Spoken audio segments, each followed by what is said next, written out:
Good morning friend. तो आज की जो एडिटोरियल है उसके जो वर्ड्स हैं उसको दिए हुए हैं और साथ में जो लास्ट में एडिटोरियल भी दे दिए गए हैं, उसे बताऊंगा नहीं, आपको देख लेने हैं। तो आज का जो एडिटोरियल है इकोनॉमी से रिलेटेड है, अर्थव्यवस्था से।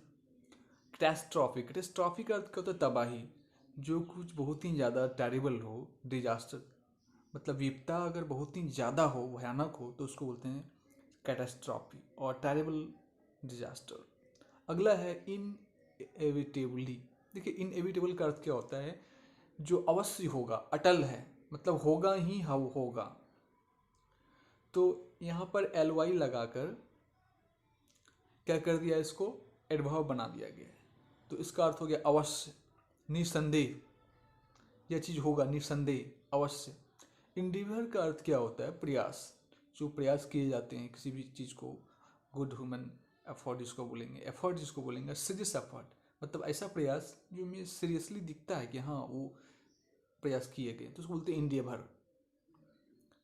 एक है इनवेरिएबली।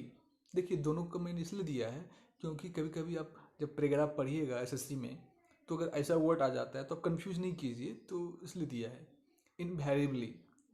तो इन वेरिएबल से बना है, पता आपको होगा वेरिएबल क्या होता है। वेरिएबल तो होता है ना, जो एक्स वाई जेड वेरिएबल कहलाता है, कांस्टेंट 2 3 5 होता है। तो इन वेरिएबली का अर्थ होता है सर्वदा, इसको बोलते हैं हमेशा। देखिए, प्रिवेलेंट का अर्थ क्या होता है? प्रचलित या व्याप्त। कोई भी चीज़ प्रचलित है, जैसे कि अभी फैशन में चल रहा है, तो इसका अर्थ है कि वो चीज़ व्याप्त है, वो चीज़ प्रचलित है, यानी फैशन में है। टीनेट का अर्थ होता है नियम एंड सिद्धांत। जो नियम और सिद्धांत होते हैं उसको बोलते हैं टीनेट। इसे दिया हुआ था एडिटोरियल में, टीनेट ऑफ इकोनॉमिक्स, इकोनॉमिक्स के सिद्धांत के नियम। देखिए, रेसिलियंट इकोनॉमी होती है। तो रेसिलियंट इकोनॉमी कहने का अर्थ है कि ऐसा इकोनॉमी जो लचकदार हो, मतलब हर परिस्थिति को वो क्या कर ले, कंप्लीट कर ले। तो अभी जो क्राइसिस आया है, तो अभी तो इकोनॉमी तो बहुत मार पड़ी हुई है, तो अभी वो इकोनॉमी खड़ा नहीं हो पा रही, ग्रो नहीं हो पा रही। तो हमें इसे क्या करना है, रेसिलियंट बनाना है। जितने भी इकोनॉमिक्स हैं, अर्थशास्त्री हैं, इन्होंने कहा है कि हमें इसको रिसेप करना है, फिर से हम अपने इकोनॉमिक्स को एक नए सिद्धांत देंगे, इसको रेसिलियंट बनाना है। देखिए, एस्पायर के साथ फोर लगता है। एस्पायर का अर्थ होता है अभिलाषा करना। आप किसी भी चीज़ की अभिलाषा करते हैं, जो आपका एम है, लक्ष्य है, उसको पाना चाहते हैं, तो आप एस्पायर फोर करते हैं, फोर लगता है। यू एस्पायर फॉर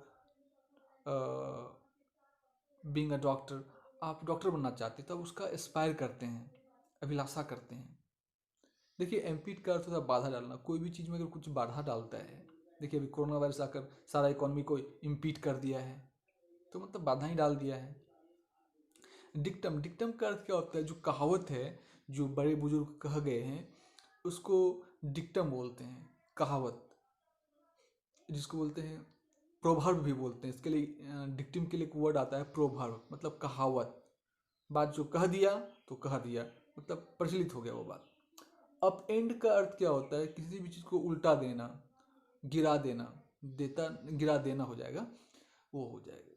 देखिए, मोर ओवर का मैंने इसलिए यहाँ पे दिया है, मोर ओवर का अर्थ होता है इसके अलावा, बिसाइड्स दिस, मतलब बिसाइड दिस। तो इसके अलावा जैसे बात होता है, सेंटेंस होता है, मैंने तो इतना बात कह दिया, इसके अलावा, मोर ओवर मतलब इसके अलावा, इसके बावजूद। देखिए, रेस्ट्रेंट की अगर बात करते हैं तो ये वर्ब के रूप में यहाँ इस्तेमाल हुआ है। इसका अर्थ होता है नियंत्रण करना। आप किसी भी चीज़ को नियंत्रण करते हैं, यानी कर्व करते हैं, कर्व का भी अर्थ होता है नियंत्रण करना, कंट्रोल करते हैं, तो आप उसको नियंत्रण करते हैं। लेकिन यहाँ पे अगर टी लग जाएगा ना, तो वो नाउन के रूप में इस्तेमाल होगा। रेस्ट्रेंट, टी, RESTRANT, तो वो नाउन के रूप में इस्तेमाल होगा, इसका अर्थ होगा नियंत्रण। कोलैबोरेशन, कंपनी क्या करती है? कोलैबोरेशन करती है। कभी कभी स्टेट गवर्नमेंट सेंट्रल गवर्नमेंट के साथ कोलैबोरेशन करती है। एक देश का सैनिक दूसरे देश के सैनिक के साथ कोलैबोरेशन करती है, मतलब सहयोग करती है, अलग अलग प्रयास किए जाते हैं। देखिए, दो वर्ड है, एक बेनाइन है और मेलाइन है। एसएससी में तो आने वाला ही वाला वर्ड, क्योंकि देखिए डायरेक्ट इसका सिनोनिम्स एंटोनिम्स हो रहा है, एंटोनिम हो रहा है, अपोजिट वर्ड। बिनाइन का अर्थ है हितकारी, जो काफ़ी आपके लिए अच्छा चीज़ हो, तो बेनाइन होता है। मेलाइन का अर्थ क्या है? अहितकारी, जो खराब हो आपके लिए, तो उसको बोलते हैं अहितकारी।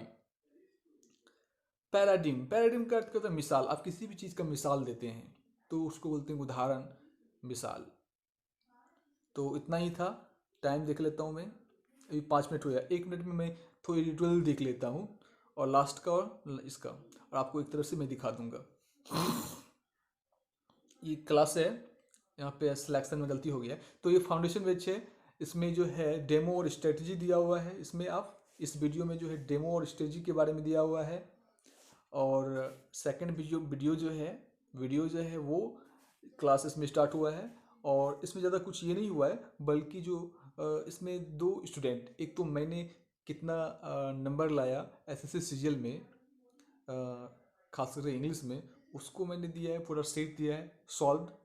और सेकंड और एक स्टूडेंट का है, उसका मैंने डाला है। तो दोनों में वो डाला है, और साथ साथ जो क्या क्या स्ट्रेटजी होनी चाहिए आपके पास, रणनीति, उसके बारे में बताया गया है। तो देखिए, इसलिए मैं धीरे धीरे वीडियो डाल रहा हूँ। ये फाउंडेशन बैच है 2021 के लिए, तो धीरे धीरे डाल रहा हूँ। तो देखिए, आपको कॉम्प्रिहेंशन भी पढ़ने हैं। तो बैंकिंग वाले तो पढ़ते ही कॉम्प्रिहेंशन, क्योंकि बिना उससे काम चलेगा नहीं। तो आपको भी एक कम से कम छोटा पैराग्राफ पढ़ने हैं। तो हल्का सा मैं ये कर लेता हूँ। Following the pandemic, the redesign of economies, business and life must begin with question with about purpose। कह रहे कि इस पैंडेमिक को देखते हुए हमारा इकोनॉमीज मतलब अर्थव्यवस्था, इकोनॉमिक्स अलग चीज़ है, इकोनॉमी अलग है। और इकोनॉमी का अर्थ अर्थव्यवस्था, इकोनॉमिक्स मतलब अर्थशास्त्र, बिजनेस हुआ, जीवन हुआ। इसमें एक क्या करना है, शुरुआत करना है क्वेश्चंस के साथ। अबाउट पर्पस, हमारा पर्पस क्या है, उद्देश्य क्या है। क्योंकि कई सारी चीज़ों को, क्राइसिस जो है पैंडेमिक, कई सारी चीज़ों पर सवाल उठाया है। तो ये है, देखिए, आप इसको पढ़ भी सकते हैं। मैं धीरे धीरे ये कर लेता हूँ, आप इसको स्क्रीनशॉट भी ले सकते हैं।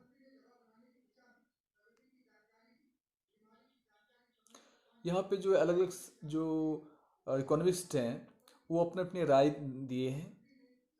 फिर क्या बताया गया है कि चैलेंजेस क्या है, प्रिंसिपल्स क्या है। चैलेंजिंग प्रिंसिपल, जो पहले से जो प्रिंसिपल थे इकोनॉमिक्स के, वो चैलेंजेस हो रहे हैं, क्योंकि इस प्रकार का जो क्राइसिस जो है पहले नहीं आया था। 5 पॉइंट डिग्रोथ के बारे में बात हो रहा है इसमें। ये भी बताया जा रहा है कि बाउंड्रीज जो एक कंट्री दूसरे कंट्री के लिए, जो बाउंड्रीज होना कभी कभी ज़रूरी है। और कभी कभी ग्लोबलाइजेशन के कारण से क्या होगा, वो आपस में काफ़ी ग्रोथ करेंगे, उसके बारे में बताया गया है। उसके बाद एक वर्ड है कि government is not solution, government is a problem, इसके बारे में बताया गया है। और इसमें मार्केट के बारे में बताया कि मार्केट का क्या यूज़ है। तो मैंने इसे पढ़ लिया है, क्योंकि मैं बताऊंगा तो आधा घंटे लग जाएंगे। और एसएससी के स्टूडेंट तो कॉम्प्रिहेंशन बहुत कम ध्यान देते हैं। जो सीरियस स्टूडेंट है तो ध्यान देते ही हैं, आपको देने चाहिए। मुझे भी एसएससी के एग्जाम देने हैं इस बार, सीजीएल के।